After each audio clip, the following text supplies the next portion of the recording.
டே ஒன்ல விட்டதை பிடிக்க கேஜிஎஃப் யாஷ் மாதிரி ஐபோட போன என்ன கடைசியில் ஐபோட விற்கிற மாதிரி கவுந்தடிச்சு படுக்க வச்சுட்டாங்க. என்ன நடந்ததுன்னு பார்ப்போமா?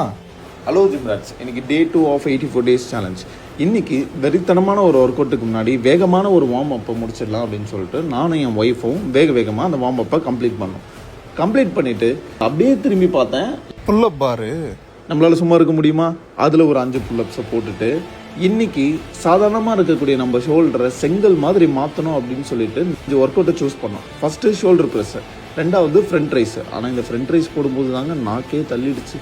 ஃப்ரண்ட் ரைஸை முடிச்சுட்டு சைட் ரைஸ், அதை முடிச்சுட்டு பேக் ரிவர்ஸ் ஃப்ளைஸ், அதில் ஒரு 3 செட்டு, அதை முடிச்சுட்டு ஃபைனலாக ஸ்ட்ரக்ஸை போட்டால் ஸ்ட்ரக்ஸில் போடும்போது மிரரில் ஒரு ஆங்கிள் வச்சாங்க பாருங்கள் என் ஒய்ஃபு, செம்மையாக இருந்துச்சு. நீங்கள் கூட உங்கள் வீடியோவில் ட்ரை பண்ணி பாருங்கள். நெக்ஸ்ட் என்னோட இந்த வெயிட் லாஸ் ஜர்னிக்கு நான் 1850 கலோரிஸ் என்னோட டெய்லி இன்டேக்காக ஃபிக்ஸ் பண்ணியிருக்கேன். அது ஏன் ஃபிக்ஸ் பண்ண, உங்களோட வெயிட் லாஸ் ஜர்னிக்கோ இல்லை வெயிட் கெயின் ஜர்னிக்கோ எவ்வளோ இன்டேக் எடுக்கணும் அப்படின்னு தெரியணும்னா வெயிட்னு கமெண்ட் பண்ணுங்கள்.